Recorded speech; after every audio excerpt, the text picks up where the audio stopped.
इस भव्य दरबार को, उनके इस विशाल स्वरूप को मेरा सत सत नमन है, कोटिशः प्रणाम है, बारंबार प्रणाम है। कबीर साहब की एक साखी है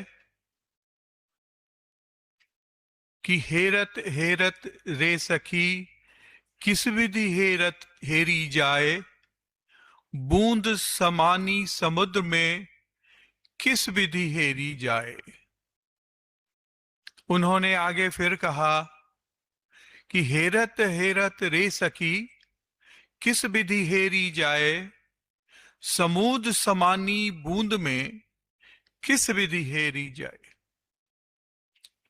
ये देखने वाले पे निर्भर करता है कि बूंद समुद्र में मिल रहा है अथवा समुद्र बूंद में। यही लयता की स्थिति है। परंतु जब तक ऐसा नहीं होता है कि शिष्य अपने को गुरु में फना कर दे, लय कर दे, तब तक उसके अंदर एक भ्रम की स्थिति बनी रहती है, एक अज्ञान की स्थिति बनी रहती है। और वही भ्रम अथवा अज्ञान, जैसा कि संतों ने बताया है, हमारे दुख का मूल कारण है। यही भ्रम, मतलब ज्ञान रहते हुए भी जब हम उसका ठीक ठीक बोध न कर सकें, जैसे न जाने कितने बार हम लोगों ने सुना है कि हमारा असली स्वरूप वो चैतन्यमयी आत्मा है। शायद यहां पे बैठे हर साधक ने ये सुना होगा और अनेक बार सुना होगा, पढ़ा होगा, और एक तरह से हम ये जानते हैं। परंतु फिर भी हमारा व्यवहार ऐसा होता है जैसे हम शरीर हैं, हम मन के वशीभूत हैं या फिर बुद्धि के। उस आत्मा या जो आत्मा में स्थित पुरुष होते हैं, वैसा व्यवहार नहीं होता है।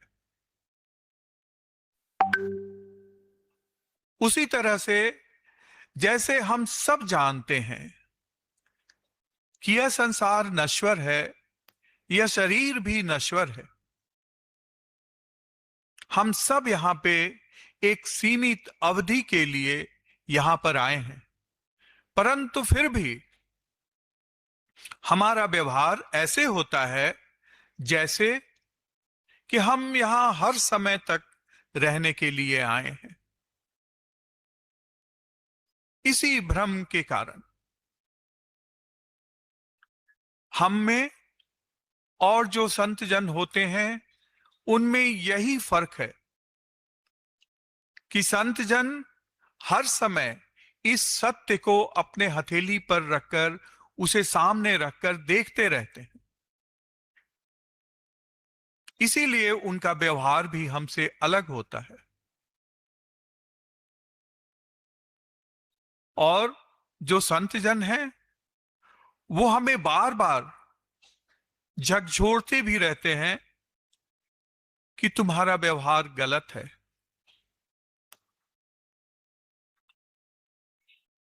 गुरु महाराज साहब ने भी हम लोग को इसीलिए हर समय ये बताया है, हर जगह अगर देखा जाए तो बताया है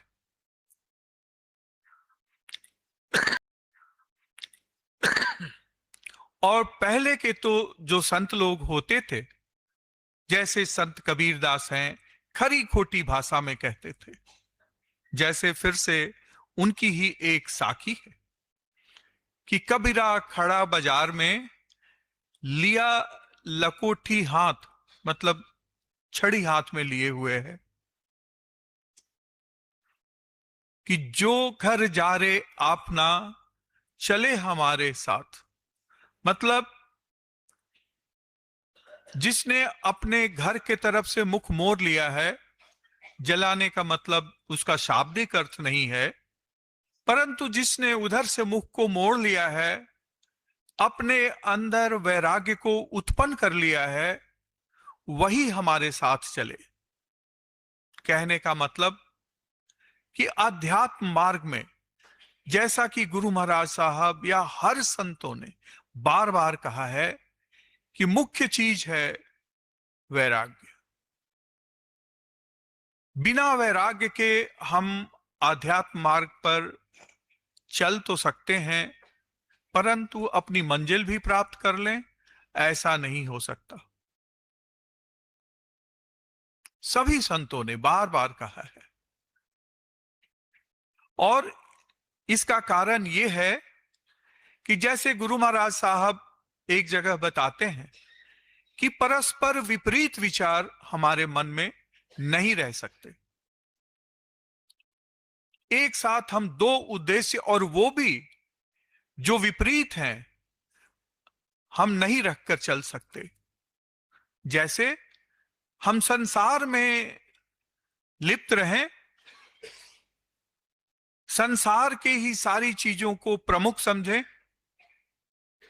धन, वैभव, पद, मर्यादा, शरीर, परिवार, मोह माया, और फिर सोचे कि हमारा आत्म कल्याण हो जाए, तो संभव नहीं है।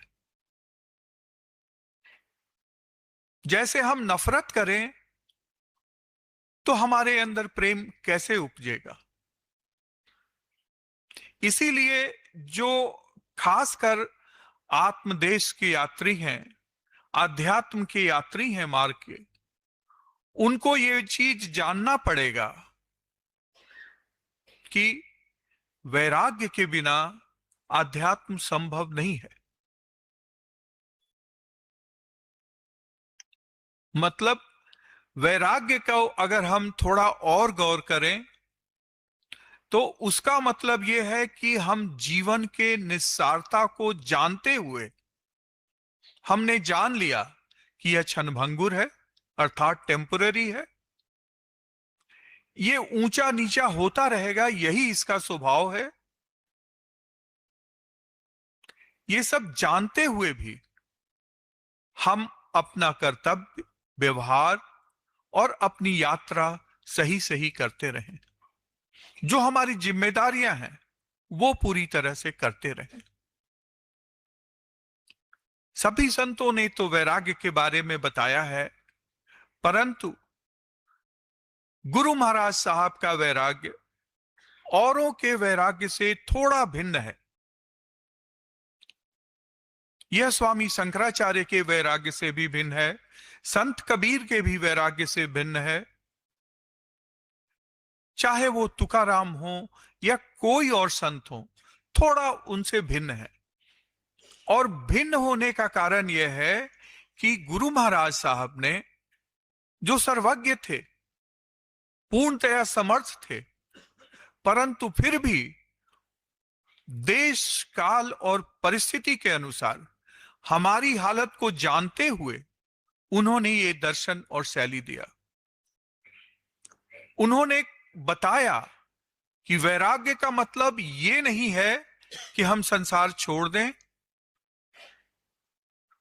एक पार्टिकुलर टाइप का ड्रेस पहन लें और जंगल की ओर चली जाएं, अपना जीवन यापन भी छोड़ दें। उन्होंने बताया कि वैराग्य का मतलब अपनी गृहस्थी के सभी काम को करते हुए, अपनी सारी जिम्मेवारियों को बखूबी निभाते हुए, फिर भी एक तरह से जीवन से, संसार से, परिवार से थोड़ा विमुख। यह सुनने में विरोधाभास लगता है, और इसीलिए गुरु महाराज साहब ने वैराग्य के पहले विवेक को रखा। कहा पहले सत्संग करो, अपने अंदर विवेक जागृत करो, वही बताएगा कि क्या सही है और क्या नहीं। इसलिए वही वैराग्य सही होता है जो विवेक से जनित होता है। ऐसा नहीं कि क्या संसार छोड़ दिया, गृहस्थी छोड़ दी। उन्होंने सही सही बताया कि छोड़ना सिर्फ उस विचार को है, वही विचार हमें संसार में भटकाता है। एक प्रसंग है अष्टावक्र और राजा जनक का। राजा जनक को आत्मज्ञान हो गया था। उन्होंने मन ही मन अष्टावक्र को अपना गुरु मान लिया था। वो अक्सर अष्टावक्र जी के आश्रम में जाया करते थे सत्संग लाभ उठाने के लिए। जैसे हम सुनते भी हैं कि जिस तरह से शिष्य गुरु को ढूंढता है, वैसे ही गुरु भी शिष्य को ढूंढता है। और एक अच्छा शिष्य मिल जाने पर गुरु भी उसी तरह प्रसन्न हो जाता है, प्रसन्न हो जाता है वो। तो अष्टावक्र भी राजा जनक के आने से प्रसन्न हो जाया करते थे। परंतु उनके प्रसन्नता के कारण जो उनके आश्रम में सन्यासीगण रहते थे, उनको लगता था कि हमारे गुरु इसलिए राजा जनक को प्रेम देते हैं क्योंकि वो सम्राट हैं, राजा हैं। और थोड़ा सा वो राजा जनक की तरफ से द्वेष का भाव रखते थे कि राजा जनक आते हैं, गुरु महाराज का सारी की सारी तवज्जो उनके तरफ हो जाती है। गुरु तो आत्म अंतर्यामी होते हैं, उनको अपने शिष्यों की बात समझ में आ गई, परंतु एक उचित समय का इंतजार करते थे जब वो उनको सही सही समझाएं। एक दिन आखिर वो समय आ गया, सत्संग चल रहा था, राजा जनक आए, पीछे से ही उन्होंने प्रणाम किया और वहां बैठ गए, गुरु महाराज का सत्संग सुनने लगे चुपचाप। तब तक थोड़ा देर हुआ था कि एक सिपाही दौड़ता हुआ आया और राजा जनक को बताया कि महाराज, राजमहल में एक भयंकर आग लग गई है, बड़ा ही जान माल का खतरा होने वाला है, आप चलें। राजा जनक उस सिपाही पे क्रोधित हो गए, बोले तुमको दिख नहीं रहा कि मैं गुरु महाराज के सत्संग में बैठा हूं? तुमने उनको प्रणाम भी नहीं किया और मुझसे बात करने लगे। अभी मैं सत्संग सुन रहा हूं, जब सत्संग खत्म हो जाएगा तब मैं आऊंगा। इस कार्य को करने के लिए वहां बहुत से लोग नियुक्त हैं, वो करेंगे, तुम जाओ। और उन्होंने बड़ी दृढ़ता से उसे वहां से भेज दिया। अष्टावक्र देख रहे थे। तभी अचानक एक सन्यासियों में छोटा सन्यासी, अल्पायु, भाग कर आया और सभी सन्यासियों को बताया कि तुम लोग यहां सुन रहे हो, बाहर एक बंदरों का झुंड आ गया है और तुम सबके कपड़े जो सूख रहे थे उनको लेकर वो भाग रहा है। सभी सन्यासी भागे अपने अपने कपड़ों को बचाने के लिए और थोड़ी देर में वापस आ गए। अष्टावक्र फिर भी मुस्कुरा रहे थे। सत्संग खत्म हुआ, राजा जनक नमस्ते करके चले गए, प्रणाम करके।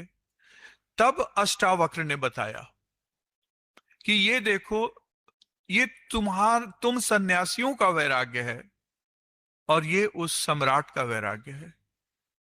जब तक सत्संग चलता रहा, उसे मालूम था कि राजमहल में आग लगी है, फिर भी वो सत्संग छोड़कर नहीं गया। और तुम एक जोड़ी कपड़े के लिए गुरु का सत्संग को छोड़कर बिना आज्ञा चले गए। उनमें कुछ तो काफी दिन से थे, उनसे मुंह लगू हो गए थे। उन्होंने कहा, महाराज वो तो सम्राट हैं, एक राजमहल जल जाएगा, दूसरा राजमहल तैयार हो जाएगा। हमारे पास तो यही दो जोड़ी कपड़े हैं, एक पहनते हैं, दूसरा सुखाते हैं, हम क्या करेंगे? तब अष्टावक्र ने कहा कि सवाल इसका नहीं है, सवाल इसका है कि तुम क्या पकड़ते हो और क्या छोड़ते हो। तुम एक जोड़ी कपड़े के विचार के लिए तुमने गुरु के सत्संग को छोड़ दिया, और वो आग लगी है राजमहल में, बच्चे रानियां सब खतरे में हैं, ये जानते हुए भी उन्होंने ये सत्संग नहीं छोड़ा। क्यों? क्योंकि उनको अपने गुरु पे विश्वास था। ये विश्वास ही हमारे अंदर इस संसार से फाइट करने के लिए, संघर्ष करने के लिए ताकत देता है। ये गुरु का ही प्रकाश है जो विवेक के रूप में हमारे अंदर में रहता है। इसी को थर्ड आई या तीसरा नेत्र भी कहते हैं, जिससे जीवन, उसकी निस्सारता, संसार, उसका रोल सब साफ साफ दिखता है।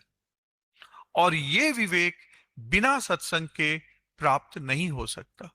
इसलिए गुरु महाराज साहब ने कहा कि तुम जैसे हो पहले हमारे सामने बैठकर सत्संग करो, जब विवेक आ जाएगा तो वैराग्य भी आ जाएगा। इसीलिए संतों ने आध्यात्म के 4 सोपान या 4 आयाम बताए हैं: विवेक, वैराग्य, सट संपत्ति और मुमुक्षुत्व। ये फर्स्ट 2 सीढ़ी के पहले 2 पाए हैं। अगर हम इनको ही, इन पे पैर नहीं रखेंगे और सोचेंगे कि हम महल के ऊपर चढ़े जाएं, तो ये संभव नहीं है। ये जब हम करते हैं, आगे बढ़ते हैं, तो धीरे धीरे ये भी समझ में आ जाता है कि हमारे शरीर की असलियत क्या है, हमारे आत्मा की असलियत क्या है, हमारा स्वरूप क्या है, सब समझ में आता है। लेकिन एक हमारे सहपाठी थे, अक्सर कहते थे कि सौरभ, अगर बुसर्ट का पहला बटन गलत लग गया है तो बाकी बटन कभी सही नहीं लगेंगे। और वो पहला 2 बटन है विवेक और वैराग्य। इसलिए चाहे जैसे लग लिपट कर गुरु के चरणों में बैठकर उनके सत्संग से, ध्यान से हमें अपने अंदर ये विवेक और वैराग्य दोनों हासिल करना पड़ेगा, फिर आगे का रास्ता तो साफ हो जाता है। गुरु महाराज से प्रार्थना है, आप पर और हम पर दया करें, हमारे अंदर भी विवेक बुद्धि आए, वैराग्य।